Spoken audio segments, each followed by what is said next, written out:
Hey, Mr. Turkel, how are you? My name is Jason. How are you, Jason? I'm very well, sir. I'm sorry to hear that. So many answers we may never know. Too many questions, get on with the show. No time for the chorus, only this verse. It's Kubrick's universe. Open the podcast doors, Hal. It's Kubrick's Universe, the Stanley Kubrick podcast. Drink up, Mr. Torrance. I'm the kind of man likes to know who's buying their drinks, Lloyd. It's not a matter that concerns you, Mr. Torrance. At least not at this point.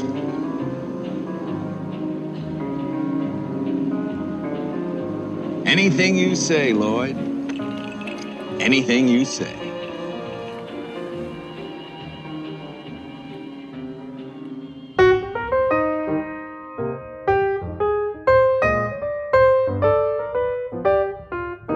Hello Earthlings and welcome back to Kubrick's Universe. I am GAL, your artificially intelligent host. In today's show, we will be speaking with Joe Turkel, who started his acting career in 1949.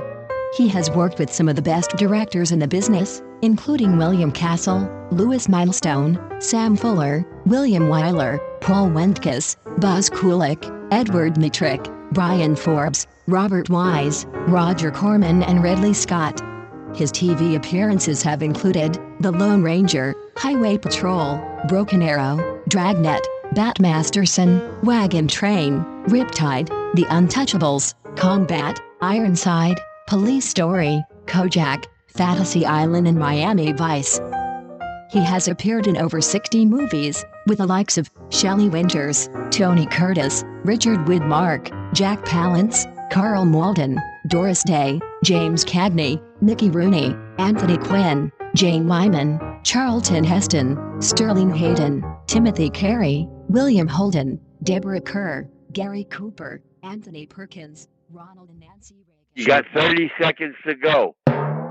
Bob Hope, Kim Novak, Kirk Douglas, Henry Fonda, Robert Blake, Jerry Lewis, Sammy Davis Jr., Alan Ladd, George Peppard, Martin Balsam, Beau Bridges, George Segal, Tom Courtenay, James Fox, Denholm Elliott, John Mills, Leonard Rossiter, Steve McQueen, Richard Attenborough, Candice Bergen, Jason Roberts, Ralph Meeker, Frank Silvera, Bruce Dern, Keenan Wynn, Jack Lemmon, George C. Scott, Burgess Meredith, Richard Pryor, Jack Nicholson, Harrison Ford, and Rutger Hauer.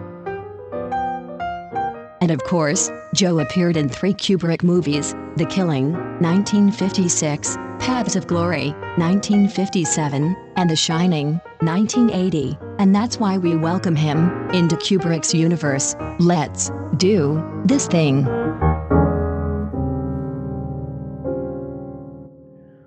Okay, what's up now? What are we doing? Well, I was charged with the honor of asking you a few questions about your time working with Stanley Kubrick. We do a podcast about Mr. Kubrick, and we'd love it if you had just a little bit of time for us. Now? If not now, we could rearrange for some time that's more convenient for you. When you say a little bit of time, what are you talking about? Whatever you're comfortable with, I suppose. Jesus, I got things to do. When do you want to do this? And for how long? Am I to be paid? Am I not to be paid? I may have you fired. And what is this for? What are you going to do with this information? Well, we just try to share it with the world of Stanley Kubrick fans that are on the internet, on sites like Facebook, and we run a podcast which is on iTunes, which is Apple's service for music, and a podcast is basically just a radio show for the new millennium. And there's money exchanged. No. Not on our end. We do not make money on this, sir. No, we do this out of love for Stanley Kubrick and his work. So. I never liked him. Now, is that true? Of course not. I don't think A that's week true. doesn't go by. A week doesn't go by that I don't think of Stanley and his contribution to humanity. That's well said. I want you to know that. Okay, so All right, let's do it. I'll do it for Stanley. Yes, in a minute, without thought. Go ahead. Fire. Fire away. Okay, Joe, how would you... Thank you very much. I have to leave. It's been lovely. I had a lovely half hour. All right, go ahead. Gosh. Go ahead. Let's have some fun, and let's enjoy this, and let's do this, and let the Stanley Kubrick fans be just pleased, and let them know that everything I'm about to say is true. Let them know that, and he was one of the great men of the world. Well, I think you've already All right, said fire. Shoot. Go ahead. Okay, my first question, Joe, would be how would you say that Kubrick discovered you, if you would say that at all? Sure, I will.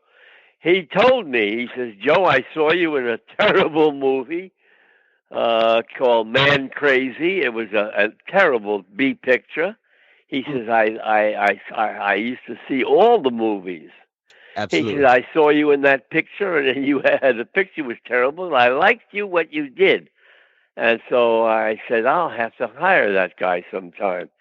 You know, that's when he was just barely starting out. So sure enough, he made a few very inexpensive pictures. You know, what was his early stuff? Oh, God. You got me in bed. Fear and Desire. Yes. Yeah, Fear and Desire and a couple of others. And then he got through with Jimmy Harris. And I went to work for him. And I liked it. He was gentle. He was pleasant. He was kind. He was knowledgeable. One of the most knowledgeable men in films I have ever met. He just knew everything about every phase and facet of the business. The camera. He was a camera buff, as you know, and his being aware of the camera and what angles. He went through he just killed himself getting the correct angle. I want the right angle for the right move, for the right scene, for the right shot. And it was something. He was just I've never seen or met anybody work the way he did. So you and Stanley were both born in New York, and of course he was born in the Bronx. I was born in Brooklyn. That's right. But as I understood it, and I have to say I've been a fan of yours for a long time. I'm older than I sound, and I've been a Blade Runner fan as well, but we'll get to that. I've seen a good number of interviews with you, and when you said you and Stanley didn't meet until he came to L.A. and you showed him around Los Angeles, can you tell us a bit about that? Well, he came here, and when he got here, he came here primarily to see me and do some location hunting, and we got together. And we met and we went around. I showed him a little Hollywood. We went to the restaurants. He had such inquiring tastes about everything he did. Everything. He wanted to know about this, that, and the other thing. Let me tell you something. We talked for an hour about the Yankees. Stanley Kubrick, I don't know if you know this or not. Yes, I did. Stanley Kubrick was a crazy baseball fan. Wilder than I was, and still am. And he was a Yankee fan. Yeah, DiMaggio, he got a double in 1938 off the left, and he was knowledgeable about the players and who they were. But that was one of his main passions, is baseball. And being a Yankee fan. He was born, of course, in the Bronx. I was born in Brooklyn, and I was a Yankee fan, not a Dodger fan. But It was lovely. It was lovely. Wasn't there a story about you two riding in a car and you joked that DiMaggio was your hero and he said something, well, how can that be when he is my God or something? Correct. Correct. Yeah, that's right. That's right. I told, and that's why we became very close and very tight. And the glue was baseball. Isn't that amazing? That's great. That's Isn't so that great. amazing? It is. That is really amazing. I'm going to take up too much time talking about baseball, which, believe me, I would love to do, unless I can kind of move things along. Just because Go ahead. We want to respect your time. I want to respect your time. So okay. So you're paying me $12,000, right, for this half hour? Sure, sounds good.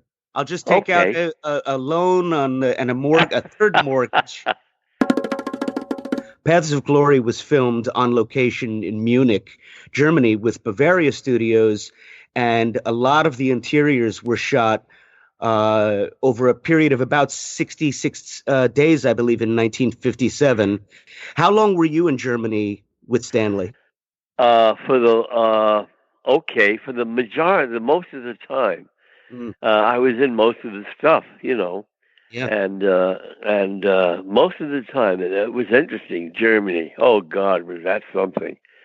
And I had still, that wasn't too far after the World War, and I was in World War II, and I mentioned it to Stanley, and I'll tell you a story. There was a fellow there called Stumpf.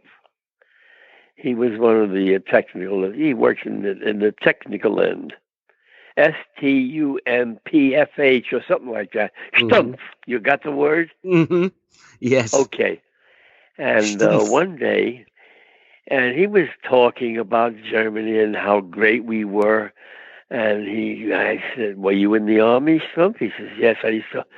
He used to march. Here's how I marched. And he started doing the goose step. Oh, boy. Right on the fucking stage. Oh, my God.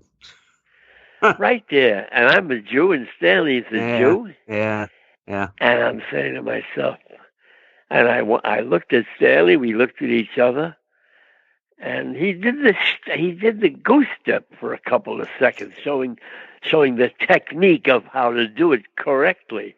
Oy vey. Oy vey is right. And I after it was over, we went back to work. Everything is cool. He didn't take any objection to it. Stumpf didn't. He just thought, I'm just telling you something that happened. And I'm saying to myself, this happened and millions died, you cocksucker. I didn't say that. I thought it. And Stanley, I think, thought the same thing. And I said, well, what do you think of this, Stanley? He says, not good. Let's get back to filmmaking. And that was it. I mean, that was something. Stumpf. Yes, I'll never forget him. Because he didn't think much of it. And the whole world suffered. Yeah. And Stumpf was just showing us how nice it was to march in a German Nazi manner. I hope you enjoyed that story. Yeah, I've never forgotten it. That's an amazing story. Private Arnaud, did you advance? Yes, sir. Until I was ordered back to the trenches by Captain Renoir. How far did you advance? Into the wire, sir. The enemy wire, I suppose. No, sir, it was our wire. You mean to tell me that you didn't advance any further than our wire? No, sir, I didn't. How far would you say that was?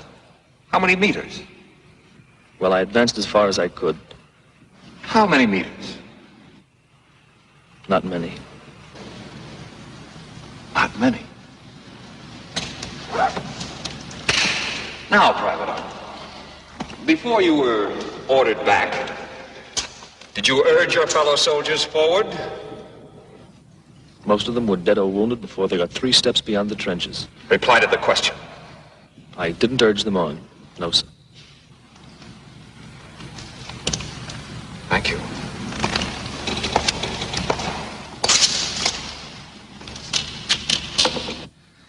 Ivan Arnaud.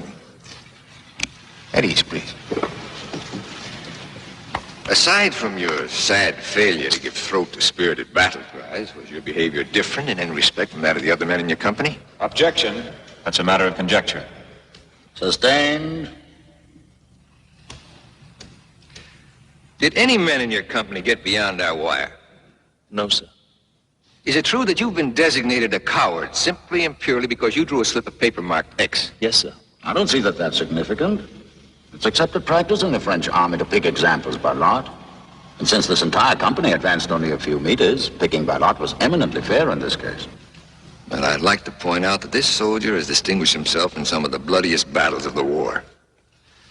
With the court's permission, I'll read citations for bravery that he's already earned on 2 occasions. First, citations in the orders in the Army for bravery. That's immaterial, Colonel. The accused is not being tried for his former bravery, but for his recent cowardice. Medals are no defense. May I call witnesses to his character? You may not. But you may call witnesses to the effect that he reached the German wire. Mr. President, no one in the entire regiment got anywhere near the German wire, including myself. Call the next accused. If you're through, Colonel. Thank you. Prisoner may return to his seat. Let me ask you a little bit more about Paths of Glory. That's a great story. I'm sure whoever hears this is going to love hearing that, Joe. Thank you. My pleasure. It's all right. That's why I'm helping you, and just to make Stanley Kubrick the giant genius that he was and still is and always will be, the finest director that ever lived. Period. Oh, yeah. I'm Period. With you. Period. Exclamation point. Right. Anything you want to say. Right. Go ahead.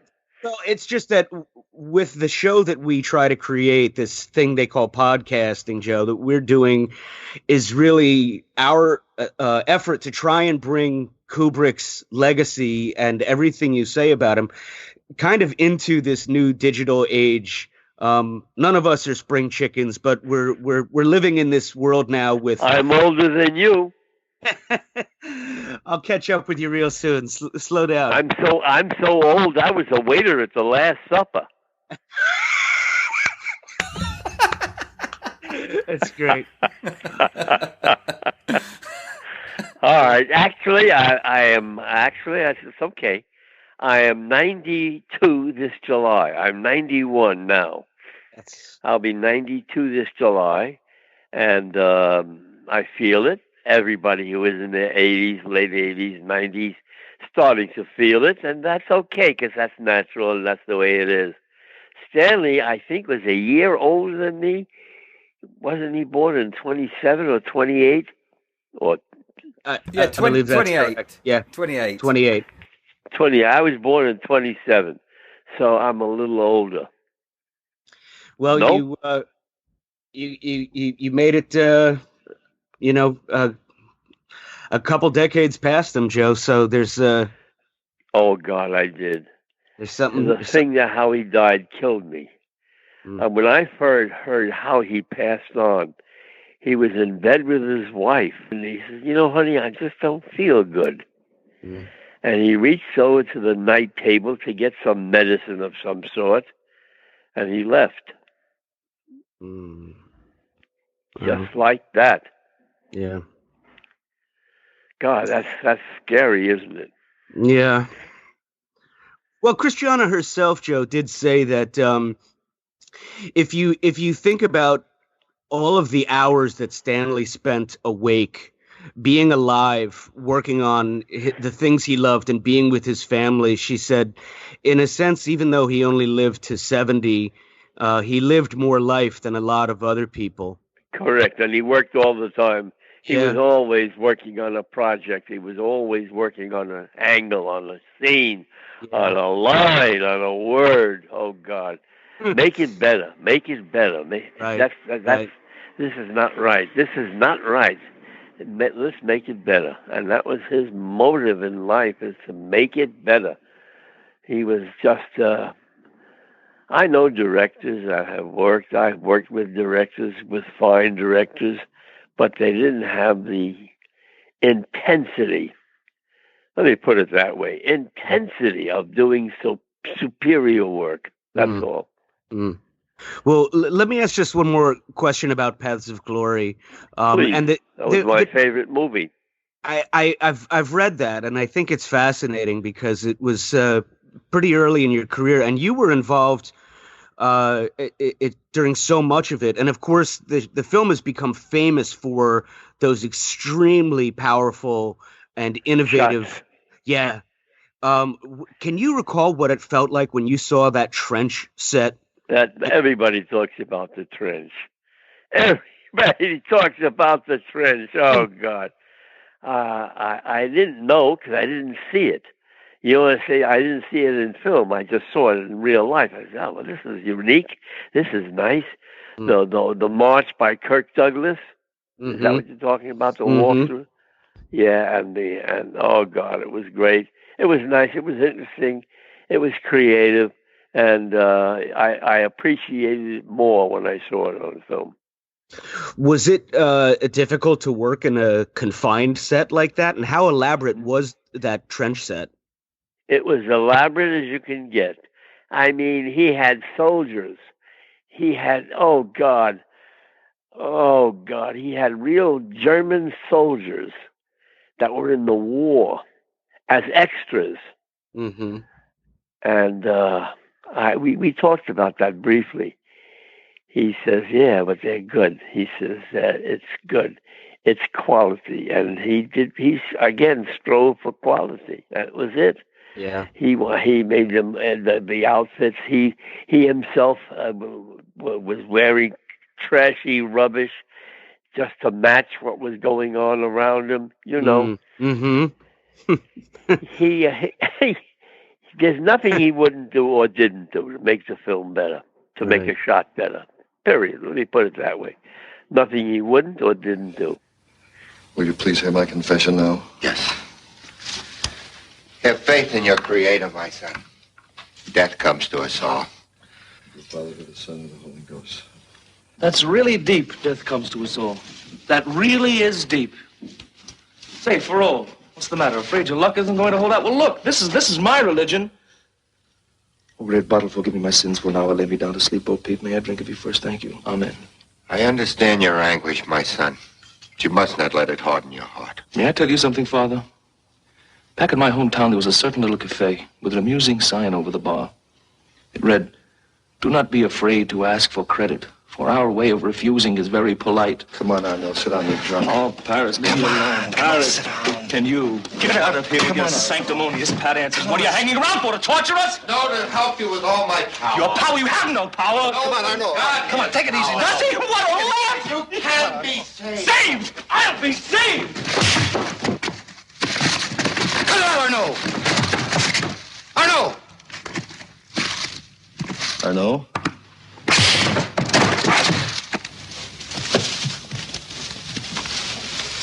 Father, get a doctor, quick. At the risk of telling tales or asking something gossipy, there was a story about the actor Adolphe Menjou getting a bit angry during one of the big scenes with George McCready. Do you recall anything about that? I certainly do. Tell us, please. Oh, Stanley, oh God, I certainly do. I couldn't believe it. I was on the set and I saw it. And they were doing a scene and let's take it again. Try it this way. Let's do it this way. And let's do it. Let's try it this way. And Menjou was getting upset because it was a very talky scene. Menjou and McCready were doing a talk, and that was a big, long scene. And chatty as hell. And they were McCready was a stalwart. He just did the lines and did them.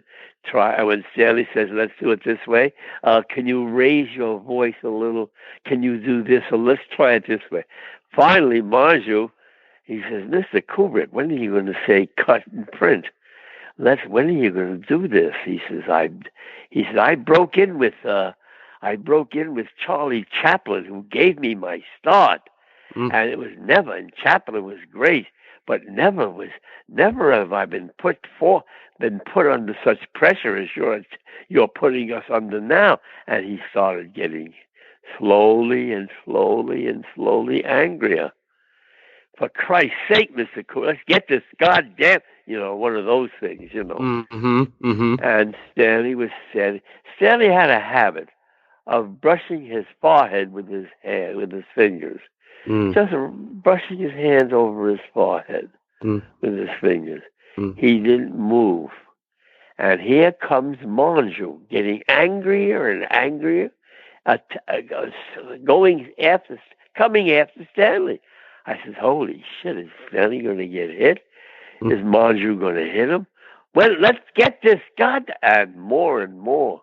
And Stanley didn't move except rub his fingertips over his forehead. Didn't move a bit. He got to him, and Stanley told me later what happened, but I'll tell you. He got to him, and Stanley, Mr. Monju, let's try it again. You have a point. Let's do this one more time. Let's try it, maybe two. We'll get it. You're doing fine. You're doing just great. And he just took Monju down. Very peaceful, very quiet. Yeah. And Monju was ready to punch him. And Monju, they did it. And they didn't do it just once more. They did it more and more. And I think 4 or 5, I'm not sure the many takes, but he did it. And they said, all right, cut, print. That was beautiful. Thank you, Mr. Monju. Thank you, Mr. McCready. It was beautiful. And he used to thank the actors. I don't know if you know that. He thanked the actors. Yeah. Well, it sounds like almost like a brilliant tactician with a chessboard. Like Correct. He was. Yeah, that he wasn't. I said, Stanley, later I asked him, I said, Stanley, weren't you afraid? I thought he was going to fucking whack you in the mouth. He says, me too. I was scared also. But I just talked quietly. I mean, I just made it known that it's not. The scene was fine, but it wasn't as good as it could be. And I told that, and in a nice way, in a gentle way. Stanley was scared to death, but he wasn't afraid.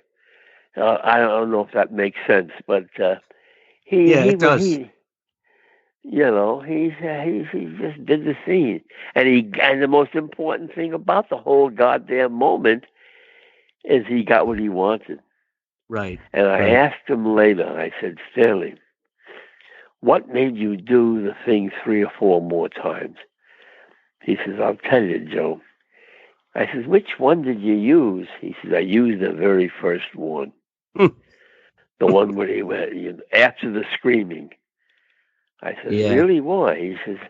He says there was a certain tone to his voice that matched the fucking scene that appeared only in the first one after the anger. Right. He had a sense of anger in his voice or whatever it was, and they did the scene, and there was a tenseness about it. That was the one I used. I did 2 or 3 more, but that was the one I used. That's brilliant. That's Isn't brilliant. that fucking brilliant? He got a guy crazy. Oh God! But he got what he needed, and he wouldn't give Monju a way around him, and that's like intellectual chess right there. Well, he was okay. Talk about chess. He was a chess player, of course, and he loved chess. And I said, I love it. He said, I love this game. I said, did you ever think of playing professional chess? He says, yeah, I would have been the best there ever was. However, I would have been damn good. But I knew I would have to sacrifice 20 years of my life studying the game. Minimum of 20 years studying the game and the great players that have played the game. And that would take a 20-year period. And then I would beat them. I would beat them all. It's a rare person who knows that they could have accomplished any number of other things, but they chose what they did. That's right. He loved movies. God, did he love movies. Yeah. We used to talk about movie King Kong. He says how sweet that picture was. It's a great. I mean, King Kong and Superman, all that stuff. Mm-hmm. He says, "Oh God, good movies is panacea." Well, I want to ask you something. I don't want to answer it. I want $35,000 for this. I'm gonna do everything I can to bilk everyone on Wall Street that has been screwing over the little guy for so long. Okay, go ahead. And we're gonna get a pool from all of these Michael Milkins of the world. Okay, shoot. Okay, well, I was just curious, since you were talking about Stanley's love for movies, do you have a personal opinion on what you think it is he was trying to say with his whole career as a filmmaker? Truth. One word, truth. He told the truth in everything he did. He told the truth. Oh God, there was what was that war movie he did? Full Metal Jacket, or Full Dr. Metal Strangelove. Jacket. Yeah. And one day he's shooting, and Full Metal Jacket or Strangelove? No, Full Metal Jacket. And he had a standing order. None of the producers are to come on the set while he's shooting. This is amazing. He's doing the scene, and all of a sudden the producers, two or three producers, assistant producers, came on the set, walked over, and during a moment's lull, he says, "Stanley, we want to congratulate you on some of the stuff you've done. We've seen it; it's beautiful." And he says, "I thought you were not supposed to come on the set. I don't want anybody that's not connected with the particular scene on the set. Producers, directors, whatever. So, producers, associate producers, assistant producers. I don't want anybody." And he got angry for a second, very quietly. He says, "Okay, everybody, take 10. Everybody sit." Yeah. Until you leave the set, we sit. Right. Just like that. And I'm sorry, Mr. Kubrick. Okay, we're wrong. We said we weren't going to come on the set, and here we are. We'll leave right now. And they got up and they left as quick as they could. Stanley didn't like these guys, producers, coming on the set, and he told them nobody was permitted on the set. I don't know if you know that or not. That's a true story.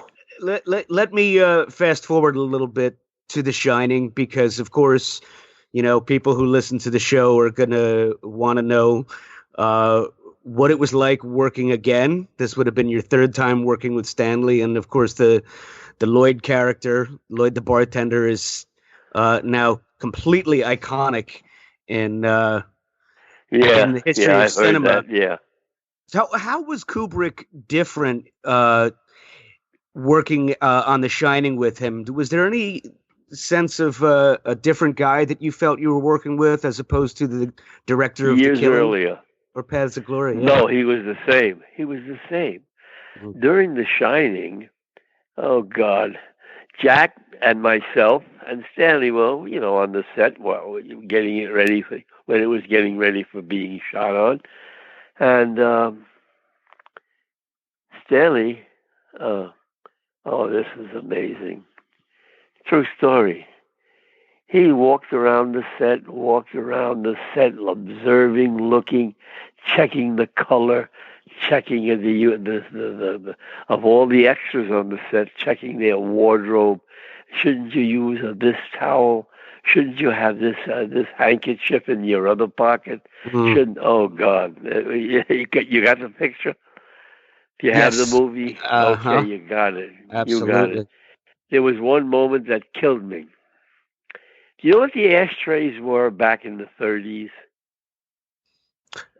Do I? The Yeah. The white glass, Sure, yeah, the marble glass. Right. Milk glass, it was called also, yeah. I don't know what the fuck it was called. He got he's walking. All of a sudden, stopped and looked, and he picked it up and called the who is the guy that takes care of the stunt? Not the guy that takes care of all of the prop man. Oh, he called the prop man. Sure. Yes, the property master. He says, "What the fuck is this?" Stanley said that. He says that. He says this is the ashtrays of the 30s. We're doing in the 20s, and there was a difference in the 20s and in the 30s. Wow. Yeah. He knew. And the property man was stunned. He said, "I'm sorry, Mr. Kulik. Well, all right, let's stop. All right, everybody break for the day. Go get the correct ashtrays for these Wow. tables. How does that grab you?" And they blew the day. And that's a lot of money. Sure. But that's how Stanley was. They blew the money. And they blew the day. But Stanley wanted an ashtray that was different. I don't know if I'm saying it the right way, the right ashtray, but it was a different ashtray of the 20s as opposed to the 30s. It was different. And Stanley knew that. And he's talking to this guy. Jack Nicholson says to me, "How the fuck is he going to know the difference? How did he know? Where did he know the difference between ashtrays of the 20s and the 30s? And does it fucking matter? Does it matter? Who's looking at the ashtrays? Who's looking? We got a scene going. Right. Who's looking at the ashtrays?" That's Stanley. Well, he knew. Yes, and the one scene with Jack and myself is a girl sitting at the bar. Jack is laughing, and I'm standing there, and there's a girl sitting between us, a little further down the bar. That's Stanley's daughter. I don't know if you Vivian. know that. Yeah, that's Vivian, his youngest, I believe. Right. She pops up in a bunch of those shots in the background. I didn't know that. I knew that one. And, of course, she did... I wonder why she did it. Did she ask for it? Did Stanley ask her to do it? Well, she did. She directed... she made the behind-the-scenes featurette. Yes, I never saw that, damn it. It's quite good. Would you like us to send it to you? I'm sure it is. You want us to No, send it's all right. That's okay. If it's Stanley Kubrick's blood, it's good. That's well said. That's well said.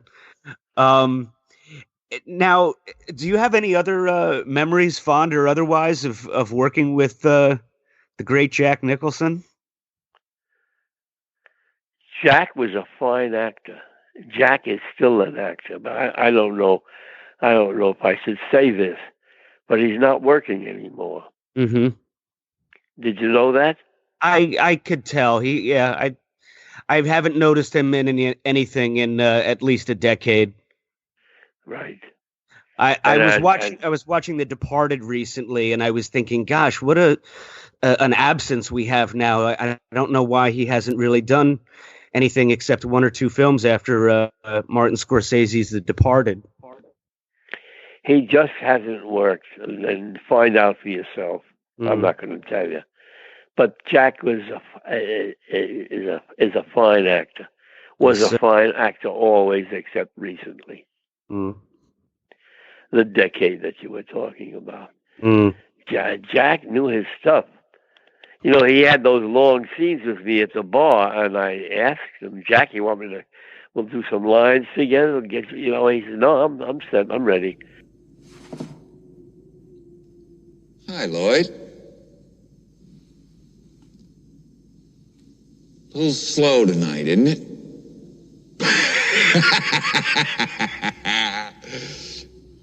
Yes, it is, Mr. Torrance. What'll it be? I'm awfully glad you asked me that, Lloyd, because I just happen to have 2 20s and 2 10s right here in my wallet. I was afraid they were going to be there till next April. So here's what. You slip me a bottle of bourbon, a little glass, and some ice. You can do that, can't you, Lloyd? You're not too busy, are you? No, sir. I'm not busy at all. Good man. You set him up and I'll knock him back, Lloyd. One by one. White man's burden, Lloyd, my man. White man's burden.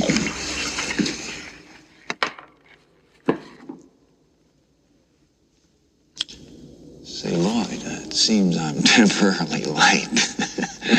How's my credit in this joint, anyway? Your credit's fine, Mr. Torrance. That's swell. I like you, Lloyd. I always liked you. You were always the best of them. Best goddamn bartender from Timbuktu to Portland, Maine. Or Portland, Oregon, for that matter. Thank you for saying so. Here's to 5 miserable months on the wagon and all the irreparable harm that it's caused me.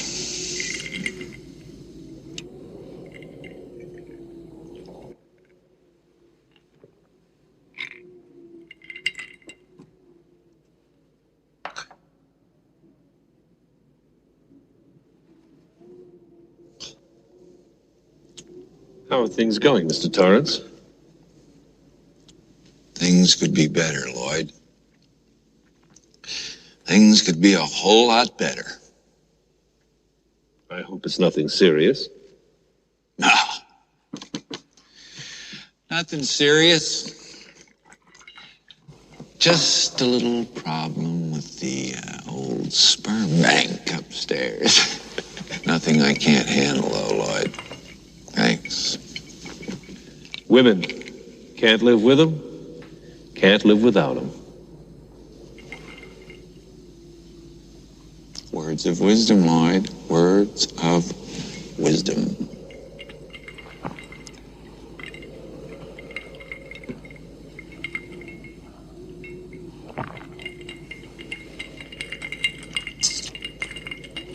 I never laid a hand on him, goddammit. I didn't. I wouldn't touch one hair on his goddamn little head. I love the little son of a bitch. I'd do anything for him. Any fucking thing for him.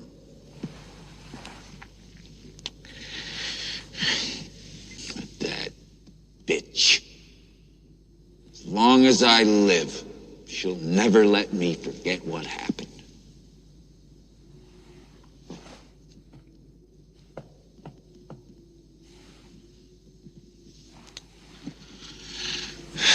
I did hurt him once, okay? It was an accident. Completely unintentional. Could have happened to anybody. And it was 3 goddamn years ago. The little fucker had thrown all my papers all over the floor. All I tried to do was pull them up. The momentary loss of muscular coordination.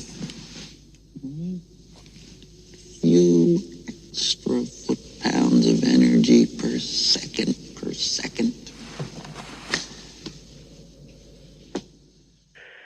He was always ready. He worked hard. He always was prepared. He didn't blow his lines ever. Never did I ever see him blow a line. When we were together or any other, well, you know, he knew, let's go, Stanley, all right, action. And Jack would start, and I would do my part, and then the scene would go. And then after it was cut, all right, let's try it again. Jack, why don't you move your elbow to the left a little bit or something like that? And, you know, and his body, oh, God, it was great. It was great. And Jack liked it. He liked doing different things, and he was good at what he did. He was a fine actor, period. Yeah. Now, would you consider him what's called a character actor? Yes. Or not? You would? No, he's a character actor. He did character work. I did character work. That's why I asked. Yeah, we all did. He wasn't. He didn't consider himself a star. He was a good actor. He knew it. He knew he was a good actor. I want to toggle back just for a sec to ask another question. You got 30 seconds to go. Here we go. Tick, tock, tick. Why do you think it was that Stanley ended up getting so many takes and printing everything, even ones that he knew he wasn't going to use? Yes, he printed everything. The reason being he wanted to not miss what will be good and what may come out great. He loved accidents. Mm-hmm. He loved accidents. He as you know, he printed everything, right? And he wanted to see different takes, and he wanted different takes, and different attitudes, different body postures. He did everything different. It was always. It wasn't the same. It was never the same. Or it was just different. Everything unique. Unique. That's brilliant. Yeah. That makes a lot of sense. So I have to ask. I'd be loath to not ask because Blade Runner is very likely my favorite film of all time, and I have seen you in interviews discussing how Ridley Scott approached you and asked you, what do you think Stanley would have done in this situation? That's right. He did. He did 3 times. He asked me that. He was such a fan of Stanley. He never said it because he was quite a fine director in his own right, And he says, how do you... And 3 times during the making of Blade Runner, he said, Joe, how do you think Stanley would have approached this scene? And I just very nicely shunted him off. You're doing fine. You're doing. Stanley would have done it the same way, or there's no difference. Your approach is fine. Don't worry about it. Stanley did it his way. You'll do it your way.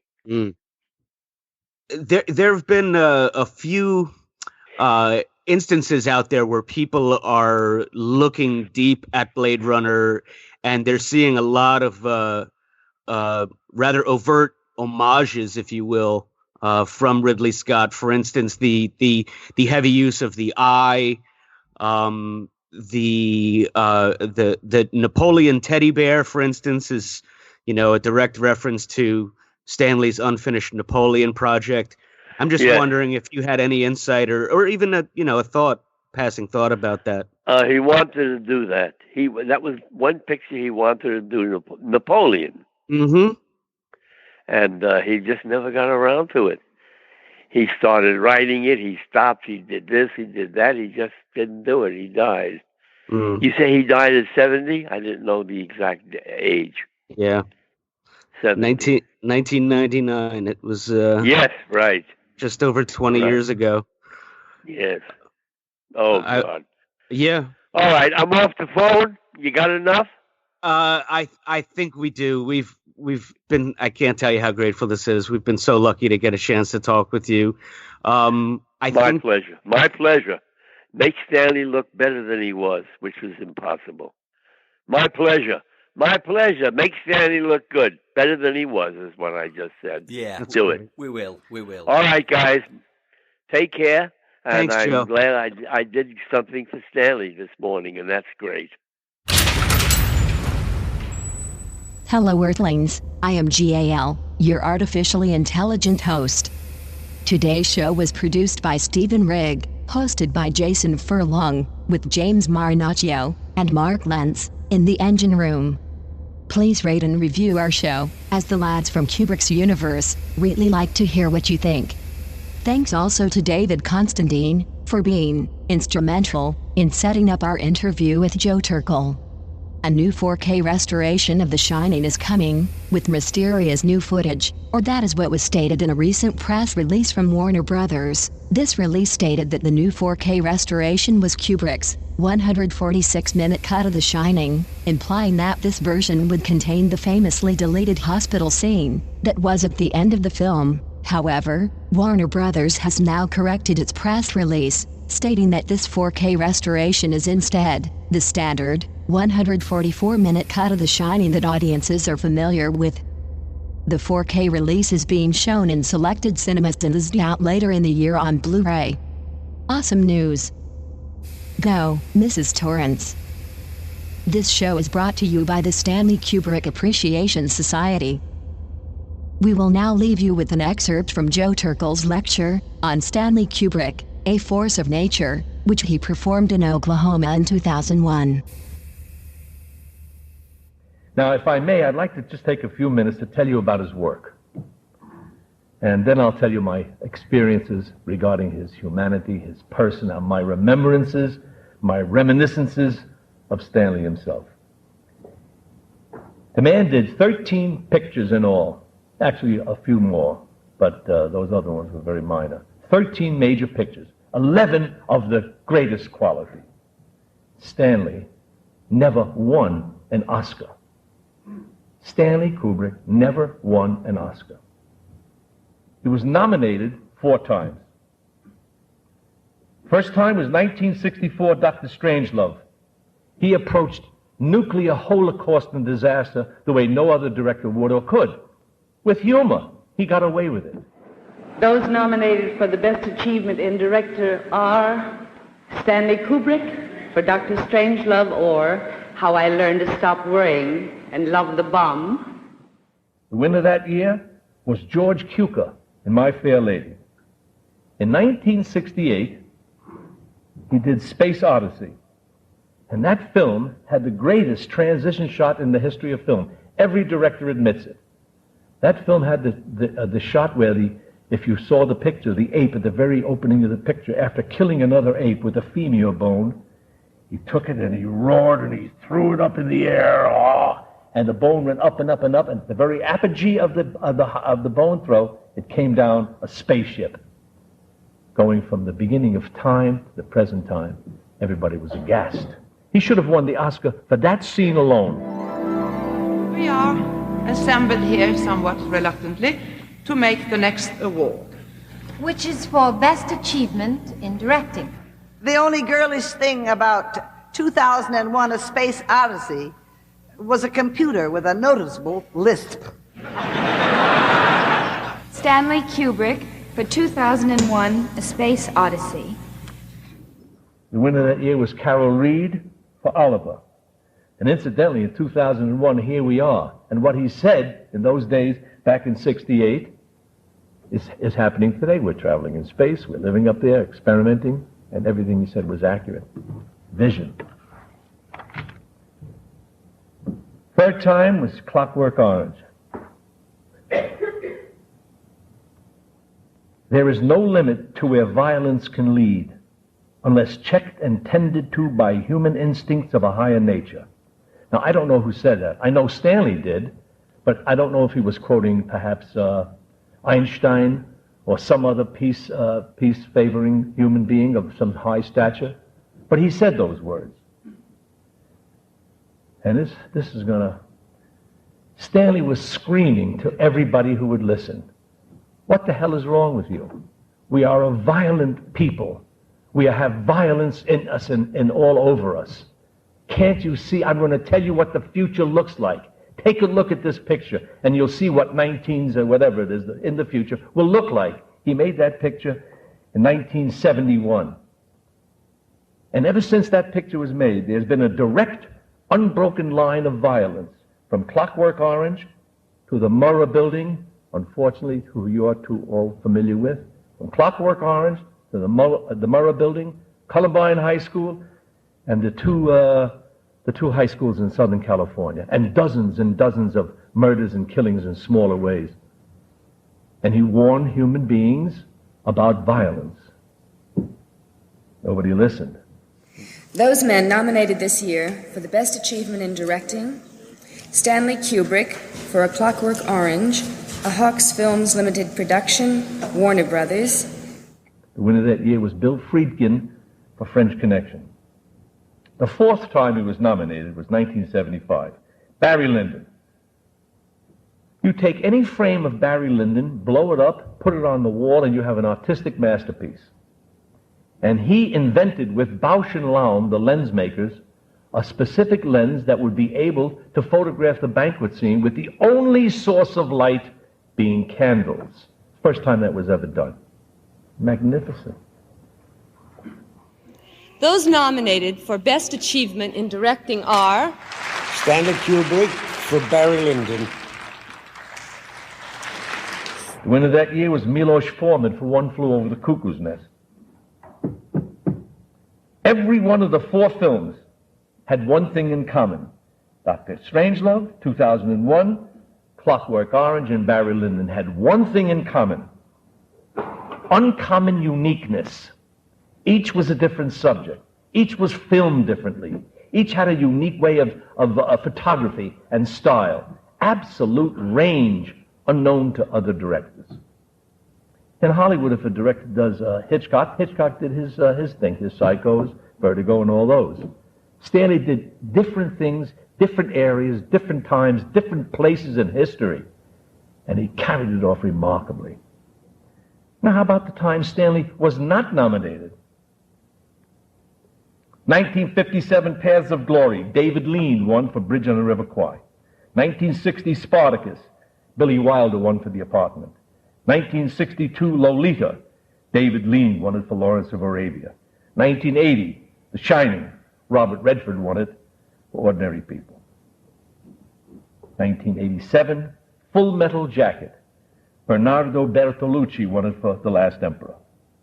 It just seems to me that some room at the Oscar Hotel should have been found for at least one or two of his works. Now, how great was Stanley Kubrick? Oh my. Federico Fellini was very ill, and he wrote Stanley a letter. Dear Mr. Kubrick, so-and-so, and his work and all that, at the very bottom, my dear Mr. Kubrick, you are the one. And he died a few months after that. He passed away and moved forward. Francis Ford Coppola, with Godfather, my goodness, the world was at his feet. And he says, wait a second, I'm not a success. I'll be a success when I get Stanley Kubrick's contract. George Lucas, Star Wars, was there ever a bigger picture? And one day he was in an interview with 9,000 cameras, 74,000 reporters, and he says, I didn't do anything. All I did was walk through the door that Stanley Kubrick opened in 2001. Winston Churchill, the Winston Churchill, came out of a filming of Paths of Glory. And he's one of the 2 or 3 greatest films I have ever seen in my life. Winston Churchill. I have reviews here. Steven Spielberg reverently called him the Grand Master of filmmaking. Reviews from The Killing in the Time magazine. I have reviews from Pauline Kael about his humorous pictures. I'd like to give just one review. Peter Cowie is a British author. And many of his articles are about American directors, English directors, the styles they both have. And he wrote this. He says, Paths of Glory is the most uncompromising anti-war film ever made. And that includes All Quiet on the Western Front. And in fact, my personal opinion, I think Stanley was at his maximum with that imagination at that time. Why no Oscar? Why no Oscar for Stanley Kubrick? I'll tell you why. I'm going to get in trouble, and I don't give a damn.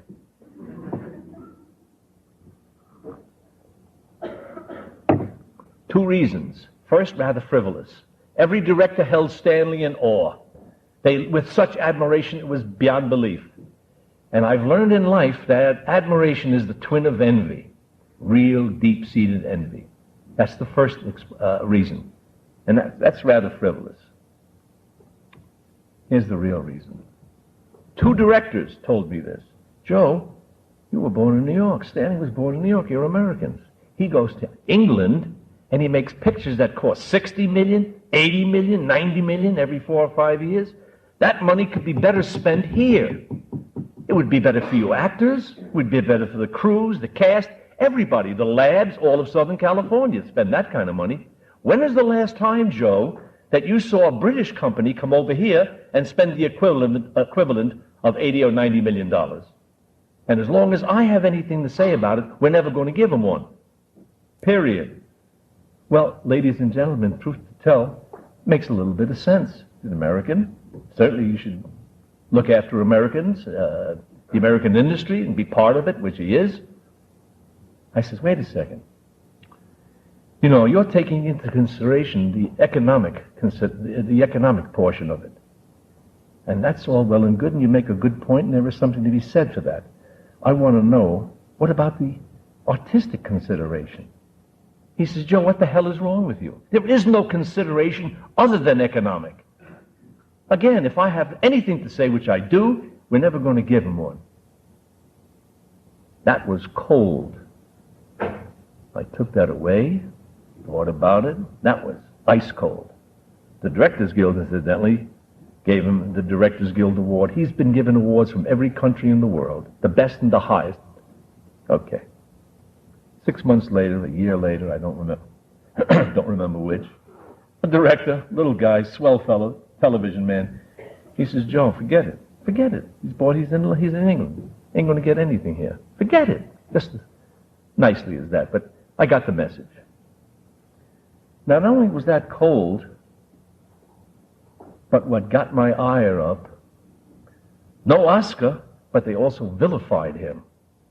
He was called quirky, reclusive, fiercely idiosyncratic, imperious as Hitchcock, dark personal vision. His films reflect his own terror, too remote, too cold. Well, damn it, let's just see the type of human being that Stanley Kubrick was. Stanley was born in 1928. I was born in 1927.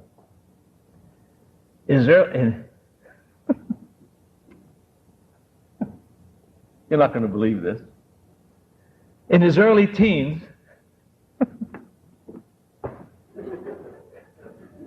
it means different things. In his early teens, Stanley Kubrick was a hustler. A hustler. The word hustler today means different things than it did 60 plus years ago. Hustler then meant try to make a few pennies, as street kids as we were. I would deliver packages for old ladies who didn't want to carry 2 or 3 blocks from the corner grocery store. There was no supermarkets then. And I'd hustle and get 2 or 3 pennies. Sometimes get a nickel, sometimes 1 penny. Wow, that was good. Stanley Kubrick hustled chess. He was a master chess player. Don't ask me where he learned. I don't know who taught him. All right, mister, I'll play you. How much? 40 cents? Sure. He went to the about 15 or 20 chess clubs in Manhattan. And he would hustle chess. Here is this little dark-eyed, tousled-haired, crumbly, sloppy-looking kid. He didn't shave. 13, 14, or 15. Oh, 40 cents? All right, mister. Sure. And he beat everybody. All the time. One day he told me with no braggadocio, he says, you know something, Joe? I could have been world class. I could have been with Bobby Fischer, Spassky, all of the chess players. But I realized that to be in that level with those kind of chess players, I would have had to devote 15 to 20 years of my life all day with chess. And I said, forget it. I like to go to the movies too much. At 13, he got a camera. He was a photographer at Look magazine. Still in his teens. He loved jazz. He was a drummer, played jazz drums. He left Taft High School at 17. He loved reading more than practically anything else. Baseball was his passion. And there you have his early years. Movies, chess, photography, baseball, reading, and music. There you have his early life. That's apple pie and ice cream.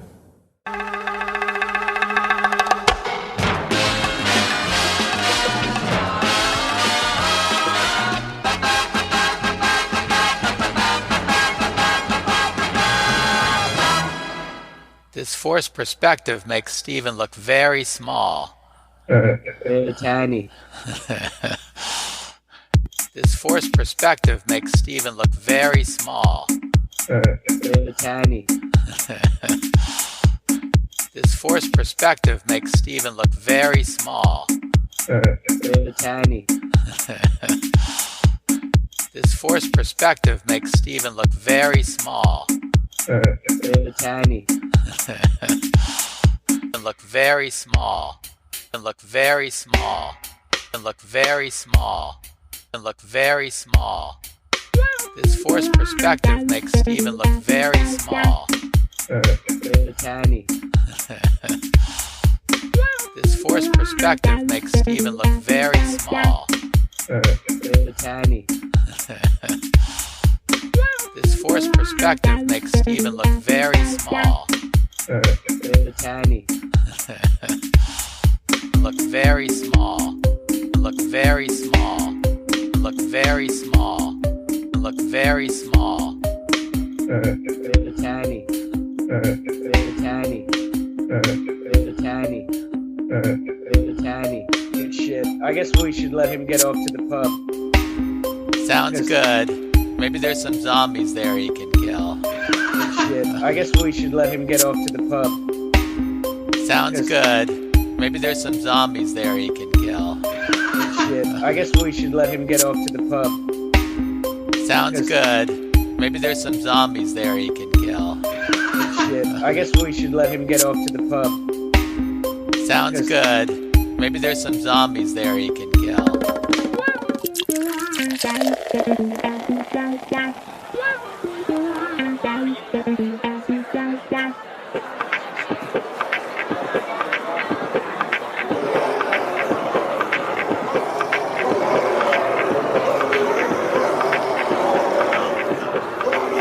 Maybe there's some zombies there he can kill. Maybe there's some zombies there he can kill. Maybe there's some zombies there he can kill. Maybe there's some zombies there he can kill.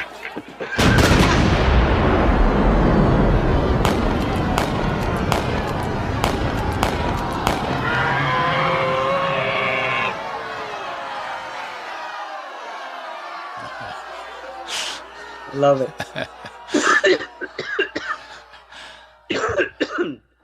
Well, great job.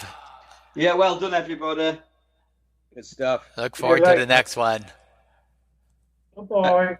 Bye-bye. All right, well, yep, we'll pick it up later this week or something. Okay. Yeah. Bye. All right, guys. Good job. Thank you. I'll see you. It's Kubrick's universe. We just live in it.